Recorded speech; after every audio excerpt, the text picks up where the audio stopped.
Discovering the Durer code, or the Durer Cipher, Hidden Secrets in Plain Sight, was a year in planning and required the help of many individuals and institutions, and I would like to thank some of them now.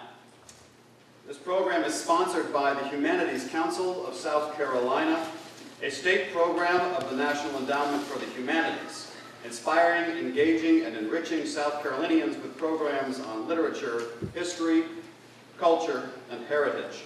And I would like to pay particular thanks to Professor Sarah Saunders, who is the director of the Jackson Center for Ethics and Values. I would also like to thank the administration of CCU, the Coastal Educational Foundation, of course, the Thomas W. and Robin W. Edwards College of Humanities and Fine Arts, in particular Dr. Daniel Ennis, the interim dean, for his support from for the entire thing, from its inception to the exhibition and gallery opening this afternoon following this talk. I'd like to thank Rebecca Randall Bryan for her support in making the gallery in which the exhibition is showing a reality so many years ago. I would also like to thank Dr. Stephanie Miller, Assistant Professor of Art History, for the introductory essay in the catalog. I'd like to thank Luska Studios, the pre-professional studios that are run by Assistant Professors Scott Mann and Easton Selby, and the students who work for that, Marcello Garofalo, Travis Rogers, and Jenna Kazmerchik, for designing the lovely catalog that you will see when you go to the exhibition following this lecture. I'd like to thank, of course, Christine Connery, who basically runs the entire Department of Visual Arts. I sometimes get credit for it, but everybody in the Visual Arts department knows that she's actually the reason that things get done on time.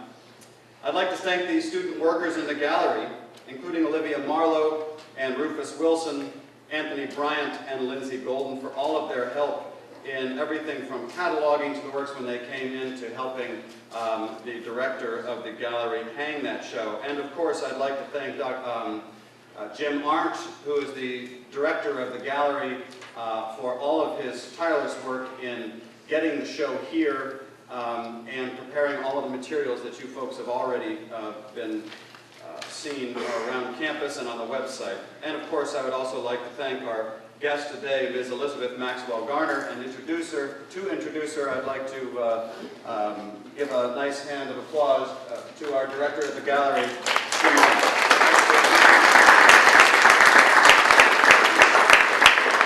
Dr. Flatten. I'm sure, as you all know, this has been a tremendously exciting exhibition to have here on campus. And I'd like to thank everyone once again for all the help, all the dedication, all the time that they've dedicated to make sure that we can have and continue to have high-quality cultural and arts exhibitions here on campus. This is a really unique event. This is probably the largest exhibition of Renaissance masterwork in South Carolina, at least in the last 10 years, perhaps longer. So we are very fortunate to have this collection here at Coastal University, and I hope after the lecture you'll be available to join us for the opening reception beginning at 4:30. There'll be food and beverages. That's a little more tempting. It is with great pleasure that I get to introduce to you today a collector and detective of unbridled passion.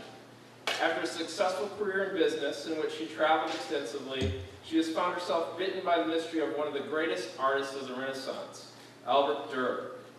In a relatively short period of time, she has amassed an impressive collection of many of his most important graphic works in order to unravel the mysteries surrounding this prolific contemporary of Leonardo da Vinci. In her quest to acquire his works and share her insights, she has searched out untraveled avenues and uncovered many surprising discoveries, which she's going to tell us about today. And she's even gone so far as to sell a rare automatic transmission 63 Corvette in her pursuit of scarcer works by Durer. So she is dedicated to this institution. Please help me welcome Elizabeth Maxwell Garner and thank her for sharing her insights and her collection with the community here at Coastal Carolina University.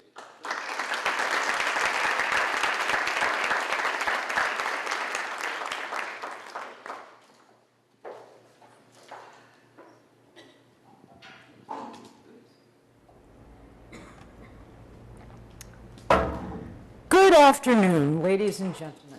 My name is Elizabeth Garner, a collector of the graphic artworks of Albrecht Dürer, the German master of the Renaissance. Today, I would like to show you evidence of the new secrets I have found in Dürer's art and what I believe are the implications of these discoveries. I will be happy to take all questions at the end of the presentation. Albrecht Dürer, who manufactured 220 woodblock prints and 105 metal plate prints of engravings, etchings, and dry points, became famous for the publication of the Apocalypse in 1498. His masterpieces include the famous print called Melancholia I, what is erroneously known today as Night, Death, and the Devil, and should be called by the name Dürer gave it, Der Rider, which means the rider in German, and St. Jerome in the Study.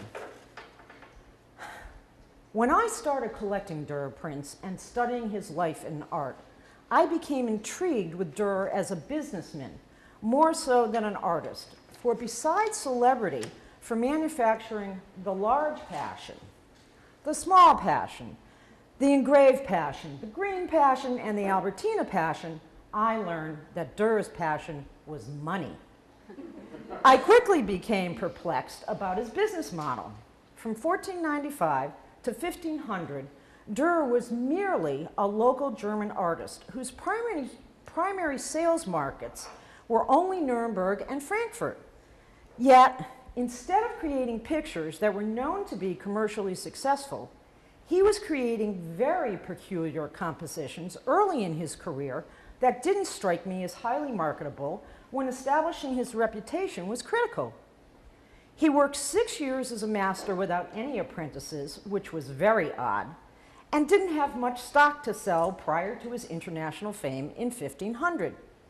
I kept wondering why people would buy this strange art, such as this 1496 image of a naked woman nursing a child who was not the Madonna, when Nuremberg was gripped by the scourge of syphilis.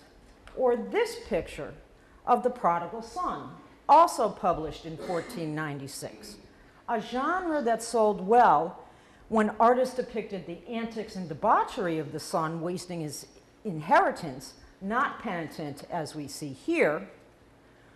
Or this strange picture of 4 naked women with a dragon at the left, dated 1497. Or this composition, unlike any of the genres of his contemporaries, and which was never imitated by others, a practice common at the time. And this extraordinarily weird composition that Dürer titled The Sea Monster, again, never imitated. And this complex image of naked fighting people and a satyr. And then, in April 2007, approximately 1 year from the beginning of my collecting efforts, as I was inspecting this 1498 print for purchase, titled by historians The Promenade, I found this astounding hidden cipher. What you see in front of you is an enlargement of the actual code embedded in the neckline of the woman's dress that had never been discovered by scholars in over 500 years.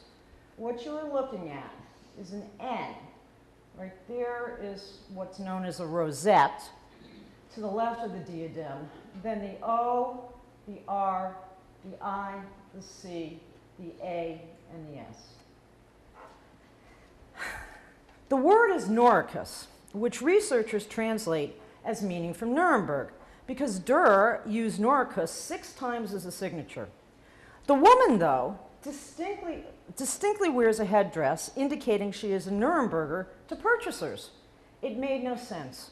Why would Dürer hide a word that meant from Nuremberg when the headdress already defined her as such? Why was Dürer hiding codes at all? I was astonished. I searched for an alternative meaning of Noricus and found it also meant from Hungary.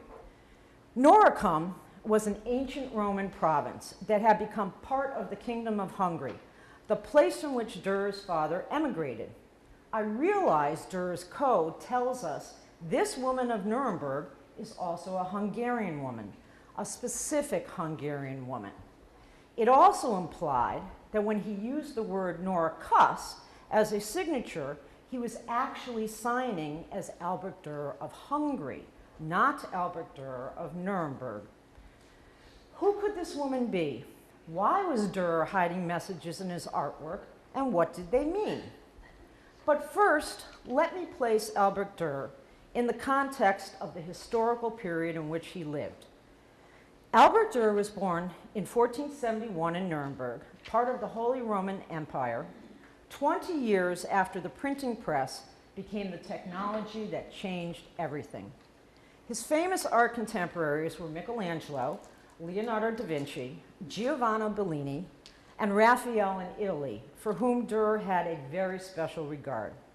And his major competitors were Lucas Cranach the Elder in Wittenberg, where Martin Luther entered the university in 1508, and Hans Birkmeier in Augsburg, Germany. The times were amazingly similar to our current internet boom. Printing allowed the dissemination of information, propaganda, and political dissent. Printers and printmakers were commissioning, copying, pirating, and trading each other's art, providing a channel for spreading whatever message they might have. And we have to remember, human nature doesn't change. In the Renaissance, everyone loved a scandal, everyone was suing everyone else, including Durer, and artistic pleasures and pornography, which we now deem art, flooded the market. Durer's printmaking contemporaries encountered persistent legal difficulties with the Nuremberg City Council over anything considered defamatory, slanderous, obscene, or religiously suspect. Some subjected to torture or long prison sentences. Durer had his own run-ins with the government, as did his siblings, his wealthy friends, and apprentices. Printmakers and printers were at the focal point of social and political tension and well positioned to take advantage of it because paper could be passed on. A smart printmaker who wanted to spread a message that could run afoul of the law and still make money would disguise what he was doing, which is what I have come to believe Albert Durer did. Since I now knew that Durer had embedded a true code in at least one composition, I speculated that researchers may have misinterpreted Durer's symbols when using Italian Renaissance iconography as their model. Perhaps Durer had made up his own cleverly disguised symbol language based on some symbol system that had allowed him to convey secret messages and make money. Where to start? With heraldry. In medieval times, what was most important to any person was their ancestry, their position in life, and how much money they had or could make. Not all that much different from today. The primary type of signage that people used to identify themselves were coats of arms. Here's the one Durer made for himself in 1523, 5 years before he died. A coat of arms was an official symbol of a family or a state, and it depicted societal distinctions and rights, including the right to bear arms, nobility or non-nobility, a famous ancestor who might have been involved in the Crusades, and often who had married whom. There were many laws about who could have what symbols on their coat of arms, depending upon their position in society. For example, the helmet was an important heraldic symbol. In the Germanic countries of the Holy Roman Empire, the open barred helmet that you see here declared that one was noble. Non-nobles were required to depict a closed helmet. It made no economic sense for Durer to make this print, for few could purchase it. Or could they? It probably would have been sold as a souvenir plaque at medieval fairs, where the buyer could write their name on the shield if one wanted to pretend that their heritage was more distinguished for posterity. This would be an ideal way to commit this type of fraud. Not a bad marketing strategy for a man who loved money, who might be hiding secret messages in his product. In 1490, Durer painted portraits of his mother Barbara and his father Albrecht the Elder, shown here. These paintings would have been privately displayed in the family house, so Durer could paint the truth. On the back of his 1490 portrait of his father, Durer painted what is known as an alliance coat of arms, which you see in the middle, depicting both individual arms of his father and his mother. I have found symbols from this coat of arms in Durer's prints. Let's understand what it says. The father was a black Hungarian, a political affiliation in Hungary, which is what's known as the Black Poppin, and probably had a family member who had fought in the Crusades because the Poppin is armless. The eagle wings were often a symbol of nobility, so Durer tells us at least the father probably was descended from Hungarian nobility, something the Durers would need to hide from the non-noble Nuremberg patricians in power who hated nobility. Since this is an alliance coat of arms, the closed Swiss helmet, which signifies non-nobility, belongs to the wife Barbara. So Barbara is somehow connected to a Swiss non-noble family. The Durer name is Germanized from Hungarian Atyos, and I apologize, I really don't know how to pronounce that in Hungarian, both of which mean door in their respective languages, hence the open door symbol symbolizing the Durer family name. Barbara's name is symbolized by the chamois, also called the Steinbock in German. A goat antelope native to Switzerland and the Carpathian mountain region of Hungary and Slovenia, excuse me, which would tend to indicate Barbara was probably of Slovenian, Hungarian, or Swiss lineage. Originally, Barbara's maiden name was thought to be Haller, which was changed to Holper by a scholar in 1863 using dubious evidence and who had no knowledge of this painting. No proof exists that this chamois symbol is actually the Holper arms, as historians would have us believe, nor is it the Haller arms. We find this chamois in Durer's prints. Notice also that Durer has included a large dragon in the upper left of this painting. It's very hard to see because this painting has been damaged. We know it's a dragon because it doesn't have horns, and because a dragon is a symbol of the Hungarian Order of the Dragon, the most important noble political association in Hungary. The order was founded by King Sigismund of Hungary, later the Holy Roman Emperor, in 1408.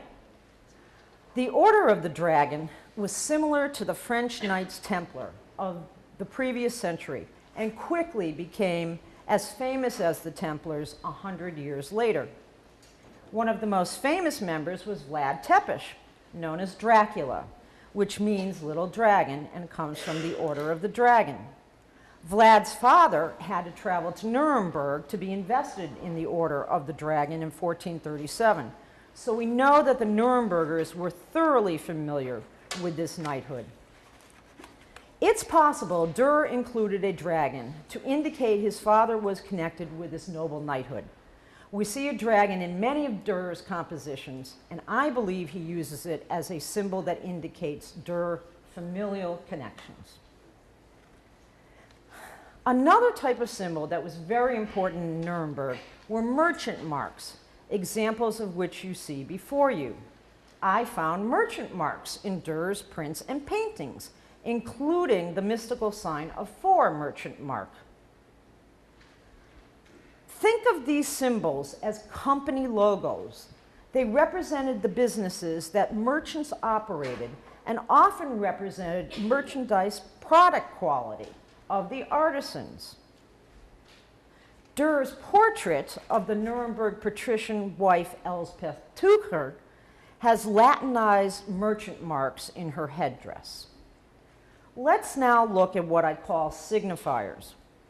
Once I found the code in the Promenade, merchant marks and heraldic symbols from the Durer arms in the art, I became suspicious of the generally accepted interpretations of Durer's composition. I retraced the historical research about Durer and found many errors and blatant assumptions in scholarship that were unsupported and had been perpetuated for centuries. So I began looking for misidentifications of symbols. Durer was famous for his botanical accuracy. The first misidentified signifier I found was this thistle that is repeated in Durer's 1493 self-portrait, which you see in the upper middle. This other portrait, lower middle, and found in these two engravings. This plant was misidentified as sea holly, Eryngium maritimum, an aphrodisiac. Thus, art historians have interpreted the two paintings to be about love. What I found was the thistle depicted on the right was an exact match to all four thistles in Durer's art. This plant is native only to Hungary and the Balkans, which in Durer's time included Hungary, Slovenia, Bohemia, Moravia, and Romania. Durer's father was born in Bihar in the Kingdom of Hungary, known in Germany then as Grossvardin, and now named Oradea in Romania.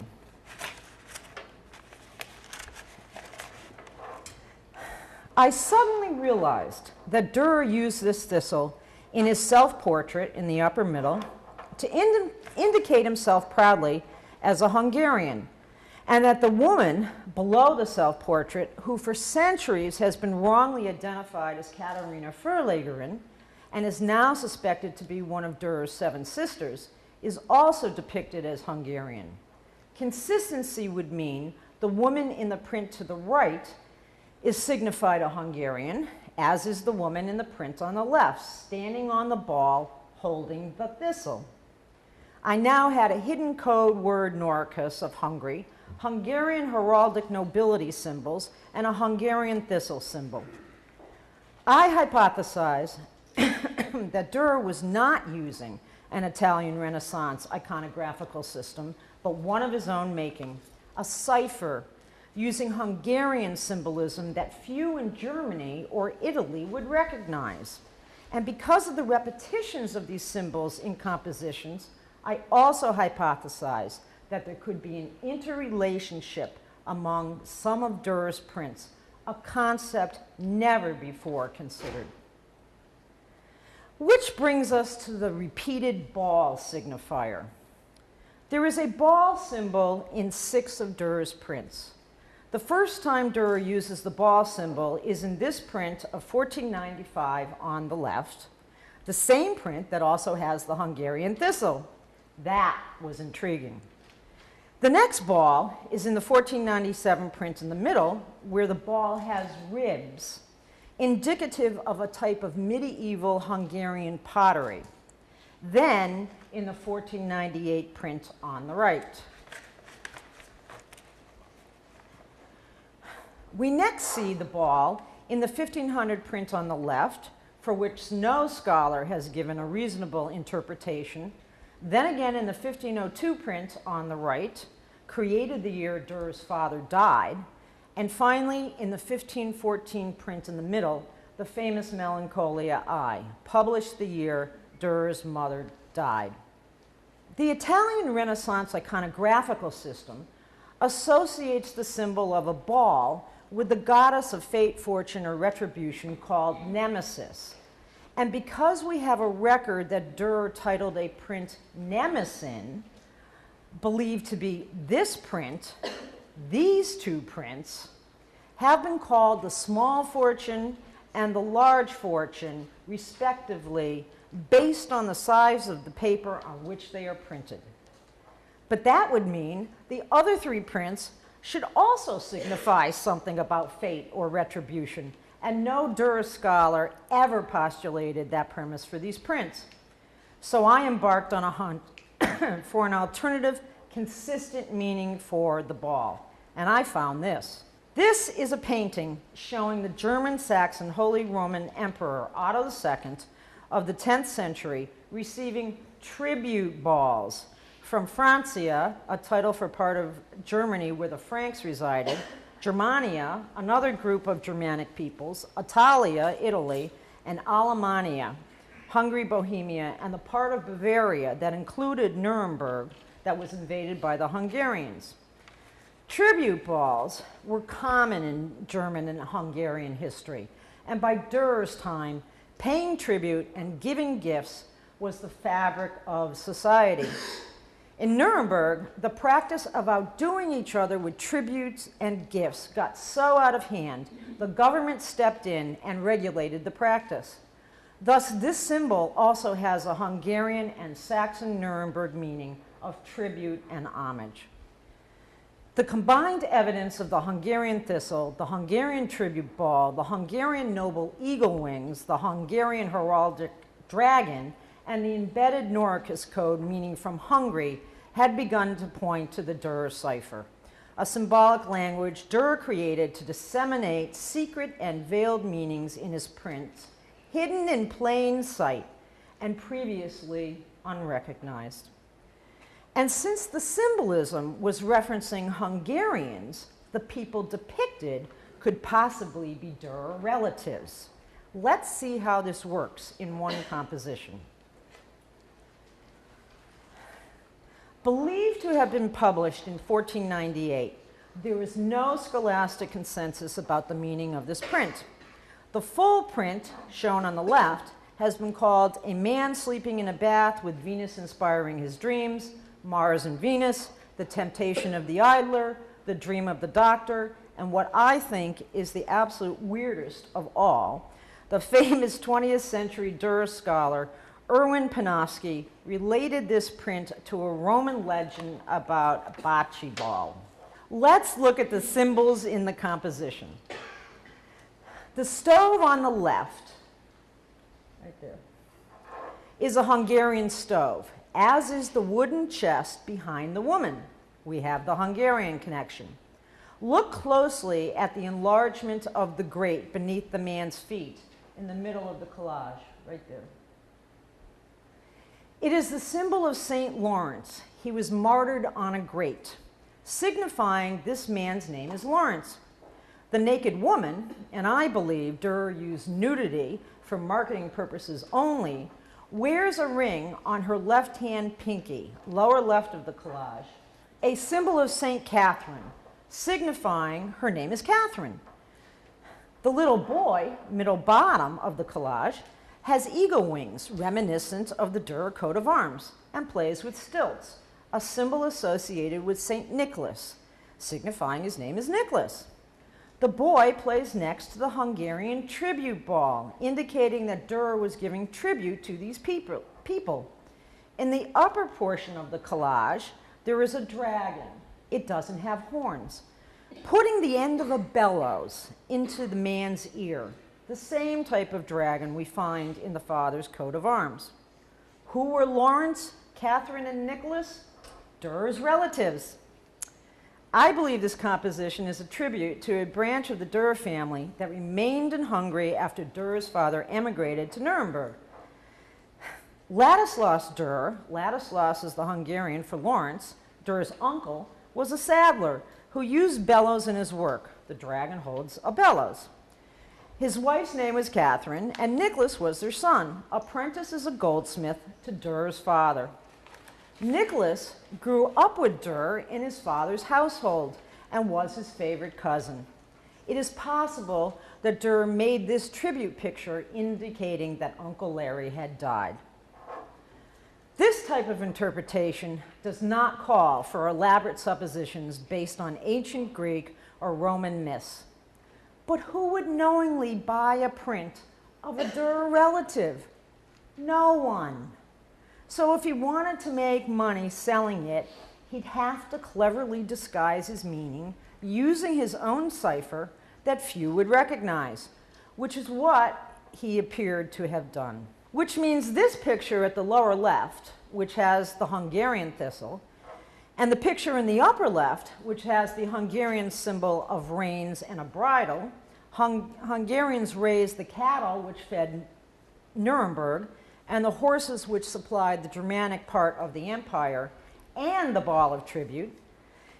And the print shown in the lower middle with the ball of tribute, and the print on the right, which has a Hungarian agar dog, a dog allowed to be owned by Hungarian nobles or non-nobles, should be tribute pictures to Hungarian Durer family members. The next clues were the names Durer gave to his compositions. Most of the titles by which these prints are known were imposed by scholars who in some cases blatantly ignored Durer's title. The names have been changed often through the centuries. I believe the original names Durer gave to his prints are critical to the respective true meaning, and we must interpret the meaning of the prints according to the names Durer gave them. We know the titles of only 13 of Durer's prints from the diary he kept of his Netherlands journey in 1519. Let's look at one very strange composition that Durer named. This image through the centuries has been called the abduction of Simi by Glaucus, Glaucus and Scylla, Nessus and Deianira, the rape of Theolinda, and the rescue of Perimelee by the river god Echolus, among others, totally disregarding Durer's name for it. Durer titled this print the Meerwunder, German for the sea monster, and therefore it has to be construed as referencing a sea monster of some kind, or about someone or something associated with a sea monster. In Durer's time, the sea monster was the dolphin. And even though a dolphin is smooth-skinned, it was depicted with scales, as you see on the right. What if Durer's business model aimed to make money by being a scandalmonger, publishing what in essence was the equivalent of the front page of the National Enquirer? What if this print was actually a graphic depiction of a scandal about a famous, powerful person associated with a dolphin, which is why he called it the sea monster? He'd have to be very careful and very clever to disguise the fact, and if he didn't, he'd face imprisonment or torture. People always buy images of the scandals about the rich and famous. It's a business model that makes sense, and it would explain why other printers didn't copy this image. There was one European international figure whose personal emblem and coat of arms had a dolphin insignia. That person was the heir to the French throne, called the Dauphin of France. Dauphin being the French word for dolphin. I believe the sea monster composition represents the well-known scandal and humiliation imposed on Maximilian by Charles VIII, the Dauphin, between 1491 and 1496. Maximilian was cuckolded twice by Charles VIII. The first time, when Charles VIII repudiated his marriage to Maximilian's daughter, Margaret, and the second time, when Charles stole and married Maximilian's fiancée, Anne of Brittany. I believe there are three figures in this image. The bearded man with the cuckold horns on his head represents Maximilian. The sea monster, and he cleverly cuts it off here. The sea monster, upon which the woman rides, is Charles VIII, the Dauphin, and the woman is Margaret, Maximilian's daughter, who wears a Milanese crown, which represents the woman Maximilian had to settle for, Bianca Forza of Milan. What better way to make money? Because scandal sells. I will be happy to discuss the detailed encoding in this print with anyone after this presentation or any of the other ones in the exhibition. Let's look at another famous Durer print and its title. The only thing we actually know about this print is that once, and only once, Durer sold it to a print dealer on November 24th, 1519 in Antwerp. Despite his very detailed listings of what specific prints Durer gave to very important political people during this journey, there is no evidence whatsoever that he considered this print especially important, which is curious. Why would historians think this print was especially important when Durer didn't? This print is currently known as Night, Death, and the Devil, dated 1513. But Durer titled this print Der Rider, the German for the rider, a single rider of some sort. That's R-I-D-E-R. Not even a knight.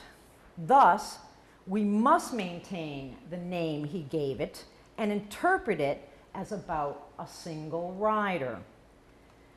When we look closely at the iconography without judgment, this is what we find. A very fleshy figure without a nose, a mark of a syphilitic, that has slithering eels crawling through its crown, holding up an hourglass, clearly depicting the numeral 5. And unfortunately, you can't see it on the slide, but that it does. The other figure is a grotesque porcine pig figure holding on to a weapon of war. It doesn't even have the 2 horns of the devil. What if we utilize the Durer cipher and attempt to interpret it within the business model of a scandal sheet? Its real meaning becomes clear. This is Durer's cleverly disguised revenge on the Holy Roman Emperor Maximilian for not getting paid after a year's worth of work. It enshrines Emperor Maximilian's second biggest scandal when the Germans would not support him financially to fight against his arch enemy, the Dauphin, who in 1513 was Charles VIII's brother, Louis XII, at the Battle of Guingate, which took place on August 16, 1513 in France. Maximilian had to sell himself off as a mercenary to Henry VIII for 100 guilders a day in order to go to war. Thus, Maximilian was humiliated by the Germans and became a sole rider. I believe the figure with the hourglass, which actually signifies the 12th hour of the day, is coding for Louis XII, since he wears a crown with eels, another emblematic symbol for the Dauphin. The rider is Maximilian, and the porcine figure is Henry VIII. And it turns out Henry VIII's favorite food was pig meat. Another composition with a problematic title is the print Durer called Nemesan. Durer's title is not the Greek Latin name Nemesis, nor does the word translate as nemesis. This name is Germanized Greek from the Greek word nemein, to allot, to manage, to distribute. The IN at the end of the word is how the German language makes the word feminine. The translation of the word nemesin to nemesis was a scholastic error. The correct translation is that of a female manager. And we have yet another Hungarian signifier, the symbols of the bridle and reins. Hungarians, known as cattle and horse breeders, supplied the horses and beef to Nuremberg. Durer's Hungarian ancestors were horse and cattle breeders. Thus, what we really have is a naked woman for marketing purposes, in profile, with the enormous eagle wings of the Durer coat of arms that you see on the left, who distributes or manages horses, bridle and reins, the Hungarian symbol, which you see in the middle, and is associated with ornate covered goblets, goldsmiths, the occupation of Durer's father and grandfather, which you see on the right, standing atop the Hungarian ball tribute symbol, lower left, with an elaborate landscape underneath. The most important symbols in this composition were unseen for over 500 years until I found them, which you see on the enlargement on the right. Right there. And those symbols are the two rings on this woman's index finger and thumb. These are wedding rings. Medieval widows wore thumb rings, the wedding ring of their deceased husband. While Christians wore wedding rings on almost any finger, customarily their women wore the wedding ring on the third finger of the right hand. As Europeans still do today, Americans have changed this to the left hand. Only one group consistently required the women to wear her wedding band on her index finger, and still do today, and that group was the Jews. Nemesan shows us a Jewish widowed horse manager from Hungary, associated with a gold or silversmith, a common occupation of medieval Jews, probably noble, to whom Durer is paying tribute. This print is thought to have been published in 1502, the same year Durer's father died. Because of the hidden code I found in Melancholia, which I will shortly show you, I believe this composition is a coded message paying tribute to Durer's Hungarian grandmother, Elizabeth. And I believe Durer tells us with this image that his family is descended from Hungarian noble Jews. This interpretation is a massive, massive paradigm shift. For Durer's art has always only been interpreted according to Christian iconography. What I found was there were many symbols that Durer used that had dual Christian and Jewish meanings. When I applied the Jewish meaning to the symbol, Durer's cipher began to unravel itself. Let's look at another print whose real title has often been ignored. This composition is also one of Durer's most famous prints. He titled it Adam and Eva. However, scholars have imposed a Christian interpretation upon it, calling it the fall of man. A Christian iconographical system has not satisfactorily explained all the symbolism. But what if we apply the Durer cipher and interpret some symbols from a Jewish perspective? We find this becomes another scandal sheet, a heavily encoded autobiographical composition where Albrecht Durer and his sister humiliate their former lovers.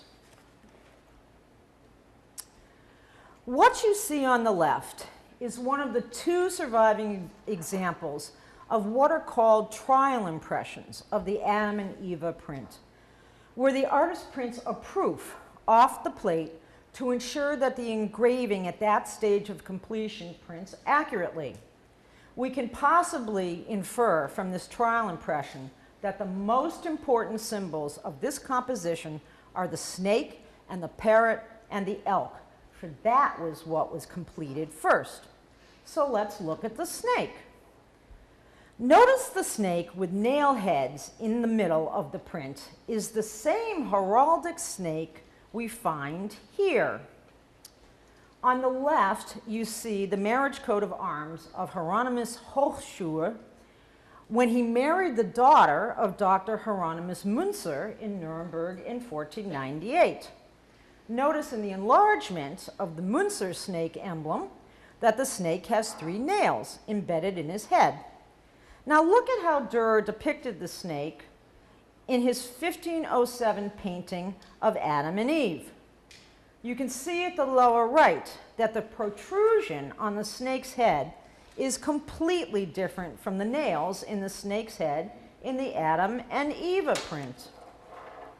The Adam and Eve snake is the heraldic emblem of Munzer, with an extra nail. Also notice that Durer depicts the snake eating the apple, not Adam or Eve, as the storyline requires, which infers that Durer tells us this snake is the epitome of evil. Notice also that the snake's tail is nailed down, as we see in the enlargement lower right. Durer has used this symbolism before in the prodigal son, as you see in the enlargement comparison in the upper right. Thus, it appears that Durer is giving us a message about this snake, and the snake in these two different prints represent the same person. Munzer's scandal was the birth of an illegitimate daughter named Margaret. I believe the extra nailhead in Durer's snake represents an extra Munzer, this illegitimate child. Eva is apparently her mother. Now look at the parrot that is associated with Adam. This parrot has been considered a symbol for the Virgin Mary, which really doesn't make much sense if Durer is depicting the Garden of Eden. Since the snake was the heraldic emblem of Munzer, then the parrot probably was also. So I searched for a heraldic parrot emblem of a person associated with Durer and found this. In the lower right, you see the parrot coat of arms of the patrician Baumgartner family. Durer was intimately connected with the Baumgartners in his lifetime, having painted the Baumgartner altar and depicting his very close friend and probable lover, Stephen Baumgartner, in his woodcut known as the Men's Bath as early as 1496, which you see on the left. I believe that the parrot, which is eating grapes, a symbol of wrath from the Hebrew Bible, represents Stephen Baumgartner and his association with Durer in this composition. So far, we have Durer as Adam, depicting Stephen Baumgartner eating grapes of wrath, and Eva, associated with Hieronymus Munzer, depicted as the epitome of evil. What else is hidden in plain sight? Look at the inscription in the tablet under the parrot, which you see on the left. In the third line of the inscription on the left, we have the masculine form of the word Noricus, of hungry, the same word I found hidden in the neckline of the woman in the Promenade, you see on the right. The word that means from hungry. What is on this tablet is a declaration by Durer. He declares in Latin that he made this print, which is very odd. For on the same tablet is also his monogram, which you see in the lower left of the inscription, which is how he always identifies his designs. Why the duplication? Even odder is the fact that he uses the mystical sign of 4 merchant mark as part of the date. This makes for 3 declarations that Durer made this print. 3 declarations makes no sense unless the inscription actually says something else. What if we actually read what's on the tablet? The first line says Albert, and then a 9, and below it is the word Noricus, of hungry. I believe that the first line represents 2 persons, Albert, who is the Adam, and the 9 represents the second person, his sister Margaret, which I will explain shortly why. The Eva in this print, and what this inscription actually says, is Albert and Margaret Durer of Hungary made this print in 1504. I believe that this composition declares that Albert and Margaret Durer made this print, that they are jilted lovers, and they immortalize the revenge upon these lovers, Stephen Baumgartner and Hieronymus Munzer, by depicting Munzer as the epitome of evil and Baumgartner eating the grapes of wrath for eternity. I believe that the positioning of Adam's hands, which you see on the right, is a sign of contempt with which we are all familiar, the finger. And yes, it was used in medieval times. So why the elk and the cat and the mouse in the middle with the hare, the bull, and the chamois, which is up there, on Eva Margaret's side? The elk, cat, and mouse, and hare are the Jewish symbols. Most probably, the Durers are descendants of the Khazars, the only known people to willingly convert to Judaism for political reasons. Khazaria was absorbed into the Hungarian kingdom, and Durer's father emigrated from one of the Khazars' most important cities.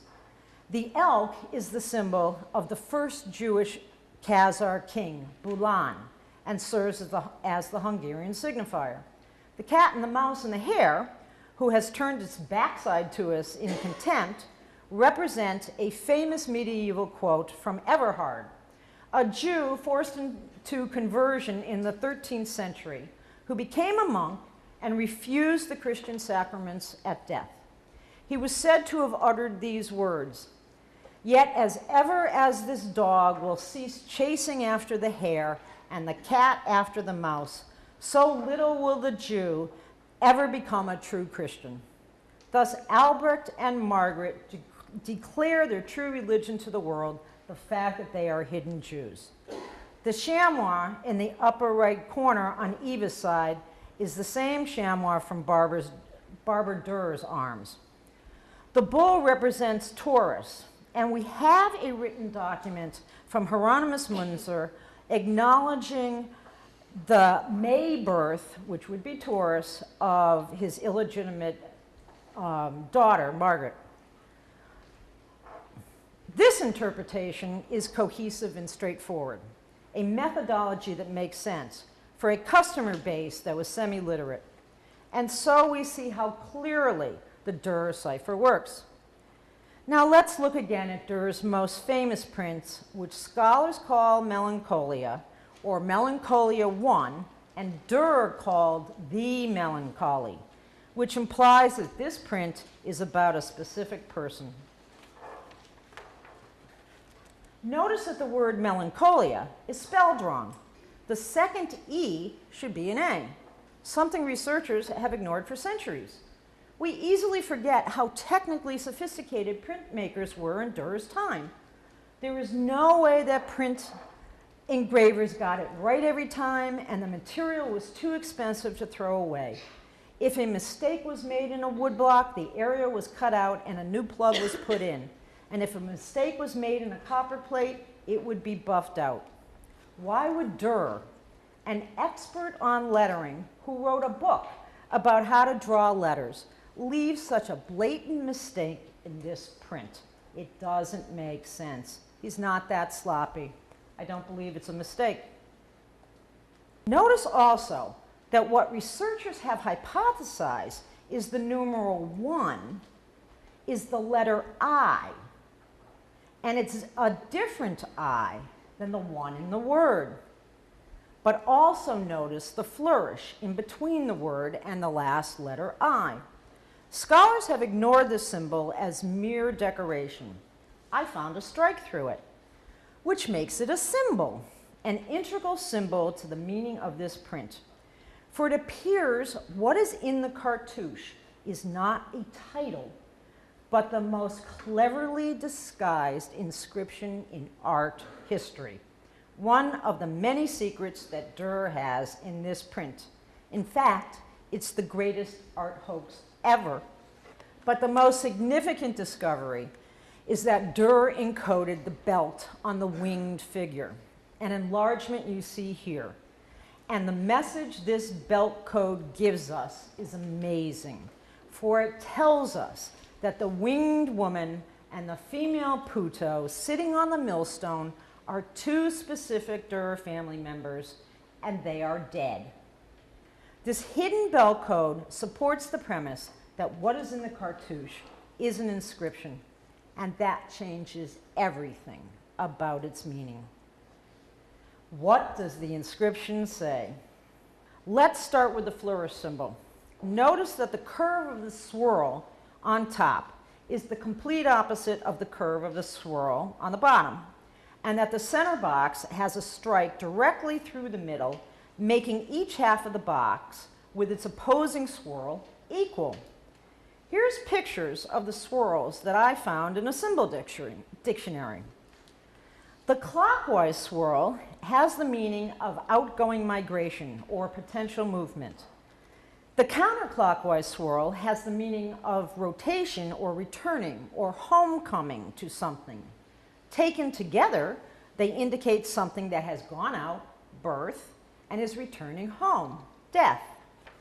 Taken together with the equally divided box, I believe that this flourish is a symbol in this inscription for someone who has completed their journey of life and is returning to their maker. So let's get to the word melancholia, spelled with an E. The current hypothesis for this word is that Durer was just a bad speller, which I find ludicrous. It appears that the word melancholia is Latinized Greek. The two Greek root words are mele and chul, which would have been spelled in Greek with the letter chi, which is an X. To pronounce these two words together require the addition of a meaningless N. The IA at the end of the word feminizes it, either singular or plural. Mele in Greek means sweetness. Chul means suffering and is the root of the words choleric and cholera.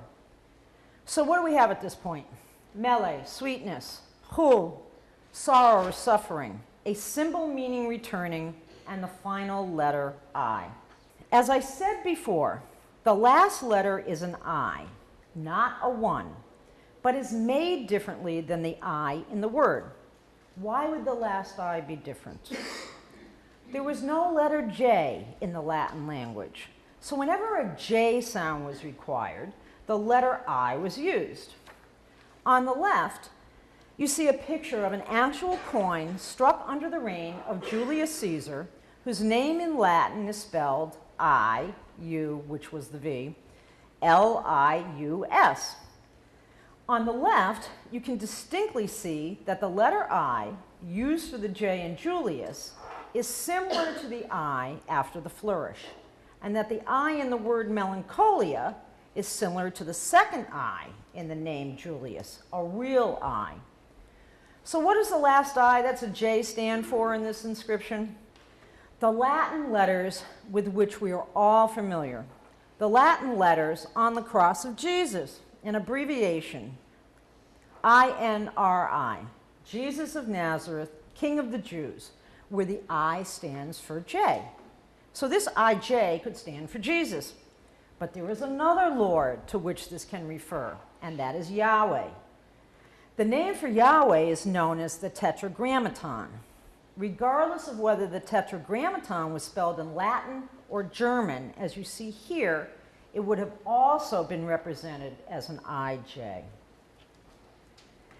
It appears that this inscription translates into the following: in sweetness or sorrow, returning to Yahweh, because Durer has previously told us in prints that the Durers are hidden Jews, and that changes everything about what this print could mean.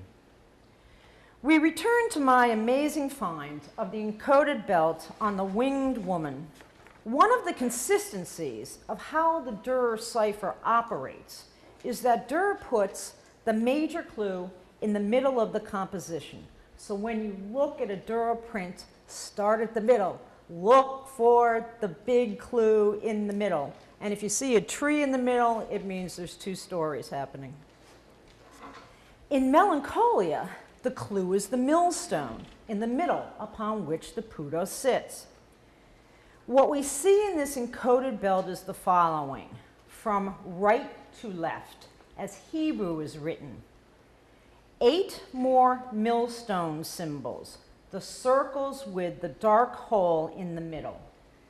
8 double sets of what I call uprights. 2 circular objects that are not millstones because they do not have the dark circle in the middle, yet to be deciphered, and that's these. What looks like the letters T and a backward C yet to be deciphered. A heraldic diamond symbol that is called a lozenge, with two equal symbols beside it in the middle of the belt code. The Greek word obaris, spelled right to left, that means dead. A partial symbol hidden under the strap holding the keys, which may never be decoded, because I don't think that there's enough there that anybody could really clearly determine what that symbol is. Let's start with the easiest symbol to decode, the heraldic diamond lozenge. The lozenge was a heraldic symbol used to identify a widowed woman or an unmarried daughter. When the lozenge was used, part of the husband's or father's arms was impaled on the side of the lozenge to identify the woman. Here we have a lozenge with the same part of Albert Durer the Elder's arms, the door arch, impaled on both sides. Thus we know that this lozenge is used to identify the two Durer women in the composition, the winged figure and the female Pudo, who are identified as Barbara and Margaret Durer by other symbols in the compositions. Let's get to the millstones. In 1999, a completely intact Jewish cemetery, the only intact Jewish cemetery, medieval Jewish cemetery ever found, was found in Prague, dating to 1478, discovered during the renovations of an insurance building. In 1/3 of the Jewish graves, upright slate slabs and millstones were used to encase the individual grave shafts. The significance of this medieval Jewish ritual has yet to be determined by archaeologists, but apparently Durer was knowledgeable about this practice, since he specifically included not only the huge millstone in the center of the composition, he included 8 millstones and 8 sets of uprights in the belt code. It is my hypothesis that each millstone in the belt code represents a dead female Durer sibling or relative, and the uprights represent a dead male Durer sibling or relative. And then we have the Greek word obaris in the belt code, which means dead. Why does Durer have to specifically tell us that someone is dead? So that he clearly identifies that this composition is not allegorical or figurative, as the inscription in the cartouche might suggest. As a Jew, Durer had a religious obligation to provide a proper Jewish burial for his dead family members, something he could not do in reality. So he provides a Jewish burial symbolically with this masterpiece. Let's get to Margaret Durer. There are many instances of the number 9 in Durer's prints, some overt and some embedded. What you see on the left is the magic square from the first state of Melancholia, showing that Durer originally had made the 9 backwards. The picture in the middle shows the correction to a forward 9 of the second state. I believe that the 9 in the Adam and Eve print, as seen on the right, is related to the 9 in Melancholia, because there are many backward symbols in Durer's prints. Backwards monograms, backwards feet, backwards positions. And I believe that anything backwards refers to the same person, Margaret Durer, his sister, who was depicted as the female Pudo in Melancholia. And so, the rebus thus tells us the following, and starts right here. And these two symbols had been totally misidentified.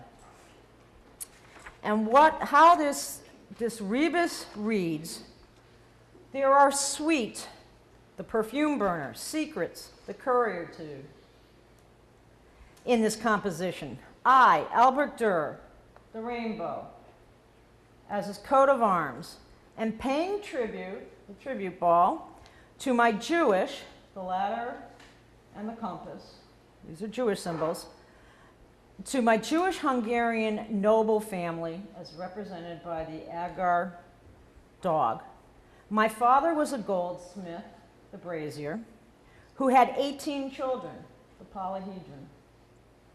5 of my siblings died in infancy, the dark side of the polyhedron. 5 in childhood, the medium phase. 5 in adulthood, the light phase of the polyhedron. 3 of us, Albrecht, Endres, and Hans III, are still living the white triangle phase on the polyhedron. The names of the dead are signified in the magic square, as is my first bastard son, the visible 6 under the 5 in the magic square, which is there. And that the magic square reads from right to left again, as in Hebrew. The seated woman is my mother, the eagle wings of the Durer coats of arms, known as Barbara because she's sitting in front of a tower, and that was the saint symbol of Barbara. A widow, the heraldic lozenge in the belt code, who was dead, the belt code word Abaris, and the closed book in her lap. She died on May 16th, 1514, 2 hours before nightfall, the hourglass. And this hourglass does actually represent exactly that time. The child, the Pudo, is my sister Margaret, the eagle wings of the Durer coat of arms, and the original backwards 9 in the magic square. An unmarried woman, the heraldic lozenge in the belt code, who was also dead, belt code word Abaris. She died soon after my mother. They shall be judged by Yahweh because of the scales. That's another Jewish symbol. The bells have been rung for both of them, the bell above the magic square. My mother cut wood blocks. These are very specialized wood block making tools. My sister engraved. And thus, ladies and gentlemen, Durer is telling us that his sister was a co-artist. We are Jews, the latter, who have had to practice in secret the bat. As a Jew, it is my obligation to provide a proper Jewish burial for my family. We use millstones, the big millstone and the millstones in the belt code, and upright slabs in the graves. There are 9 millstones for each of the dead males in my family, 9 millstones in the belt code, and there are 8 sets of uprights for the dead females in my family. I am obligated to provide the following inscription for all my dead: in sweetness and in sorrow, returning to the Lord Yahweh. Finally, there is a crowned figure. There's 2 eyes right there. There is a crowned figure with eyes and a shoulder hidden in the wide part of the fold of the woman's dress, below the straight edge of the compass in the woman's hand, that no scholar has noticed before, which stares out at the viewer. I think this figure represents Durer, and he put this figure in the composition as a dare. Would anyone ever figure this out? We will nearly close this journey through some of Durer's secrets with the apocalypse that made Durer famous.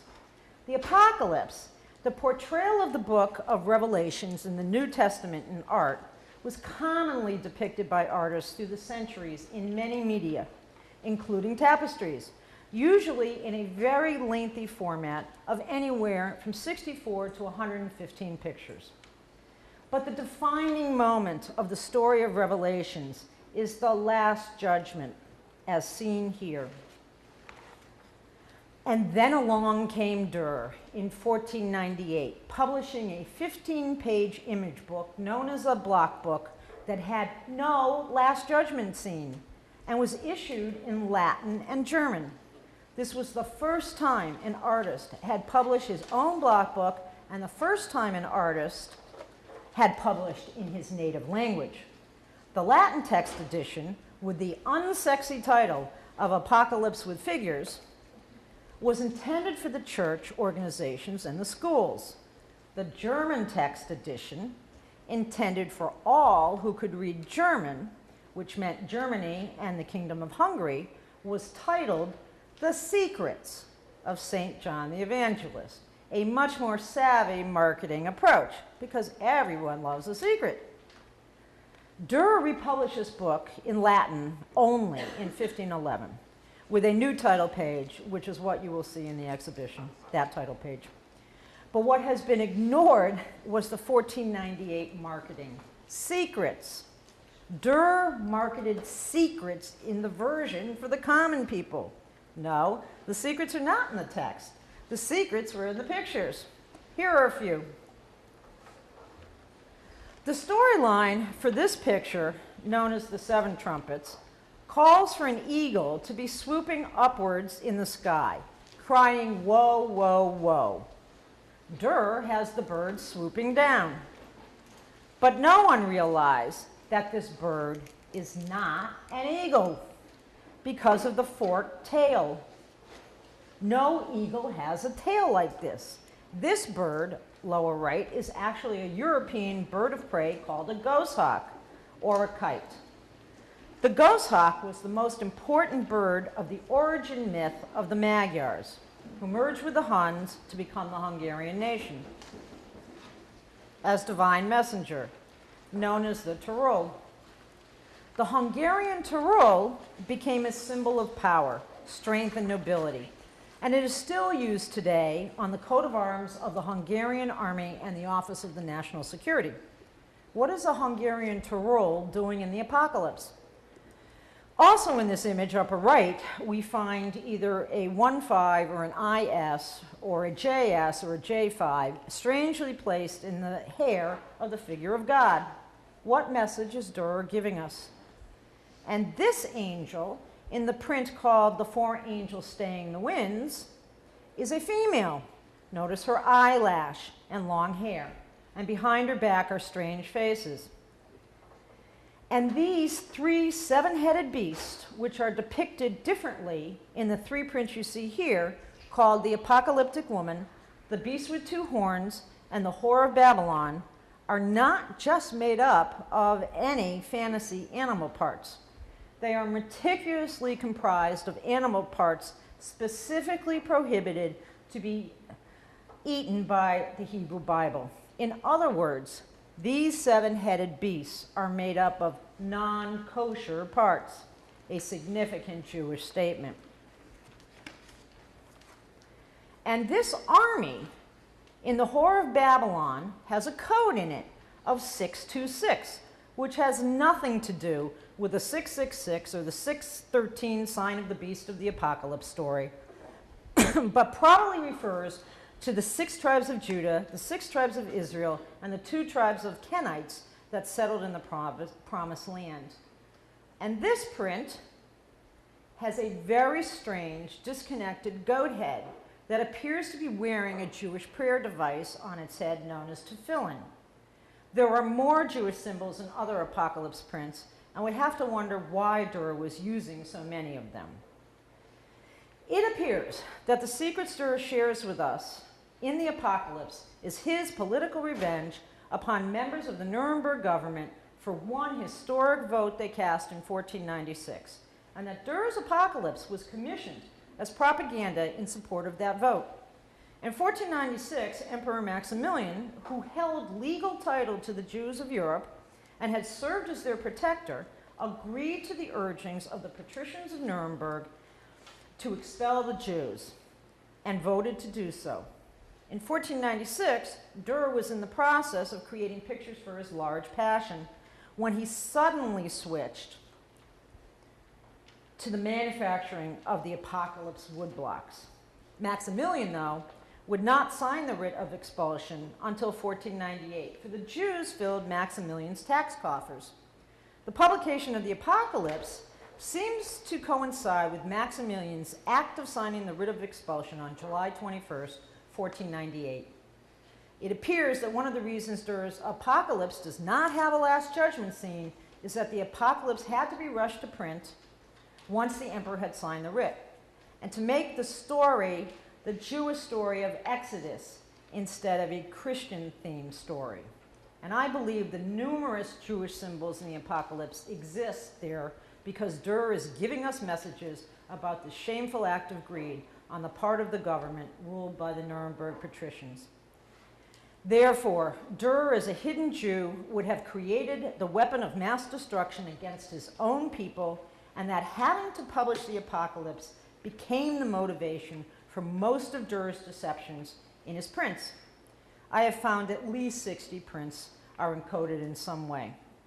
And finally, I present to you the most astonishing discovery of encoding to date. This 1498 print has been erroneously called Hercules at the Crossroads, despite the fact that there are no symbols in this print that could be remotely connected to anything about the Hercules myth.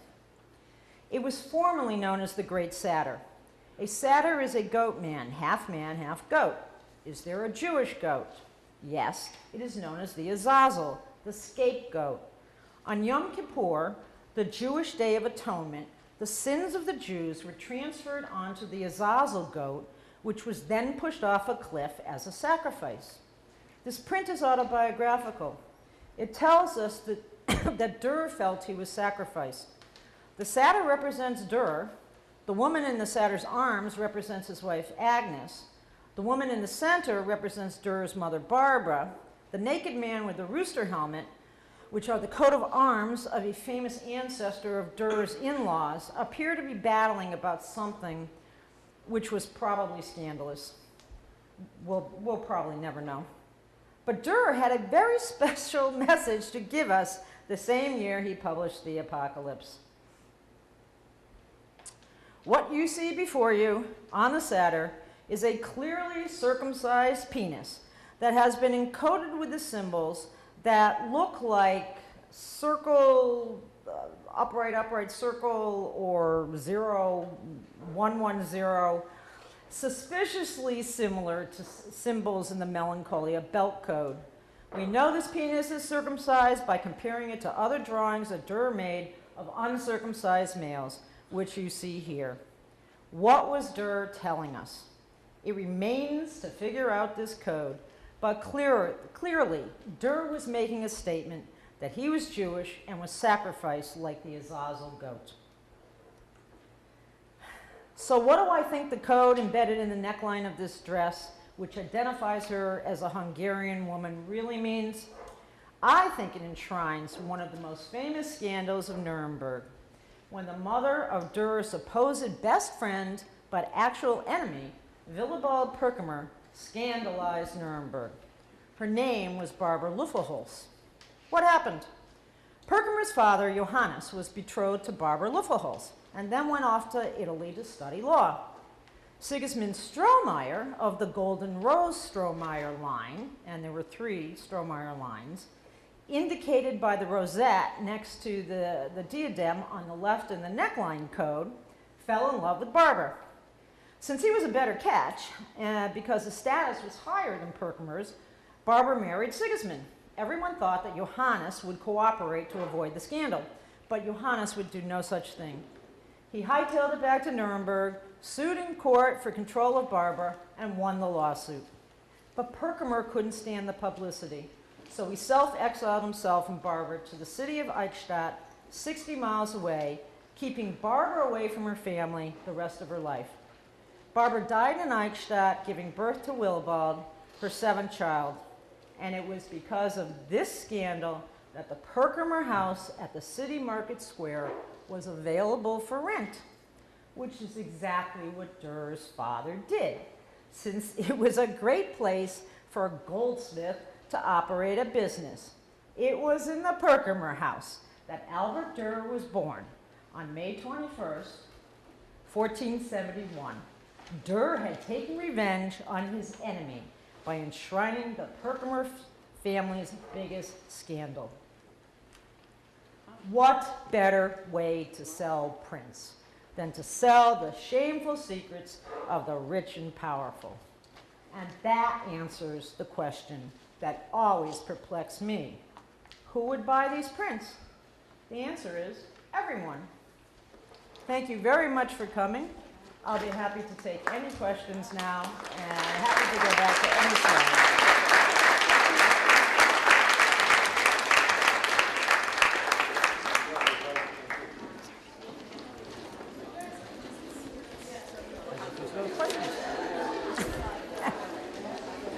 Add worm to that?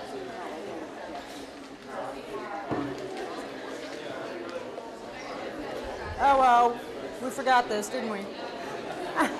Get him at the gallery. Any questions, anybody? Are there any questions for Ms. Garner today? Yes. One might suppose that her findings might be compared. Wait a minute, I can't, can you speak up a little? One might suppose that your findings might All right, open it. Okay. All right, thank you so much. Oh, What kind of feedback have you got from this? I've had the opportunity of meeting Germany's Durer scholar and presenting my findings, and that particular person blanched in terror and horror, and would no longer have contact with me on anything.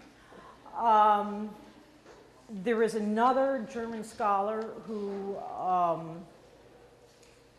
has been finding Jewish symbols in Durer's drawings. We had been in touch when we were first put in touch. He basically threatened me that I better be really careful about what I said about Germany's most famous icon, but we've since become very great friends. What I find, I have to be kind to art historians to a certain extent. Nobody could ever have found this until 1971. Okay, the key piece of information was the fact that of the recordation in the death registries in Nuremberg of the death of Margaret Durer, because the major document that scholars had been working with through the centuries was something called the Family Chronicle. And in that particular document, which I totally believe is a fraud, Margaret Durer died in childbirth and was not assigned a godmother, so she was totally untraceable. But when I found her name, I flew to Nuremberg to get these death registries, and she died at age 38. She was buried at the St. Lorenz Parish Church, and she died sometime between May 16th, when her mother died, and August 24th. So, but by that time, nobody was paying any attention. The myth of Durer is so monumentally set in concrete. You know, everybody just was following the same path. I decided to go down a different one. So I find younger art historians, and I have to thank Jim dramatically for this opportunity, are much braver than the entrenched art historians. So it's been a very wild ride. Anyone else?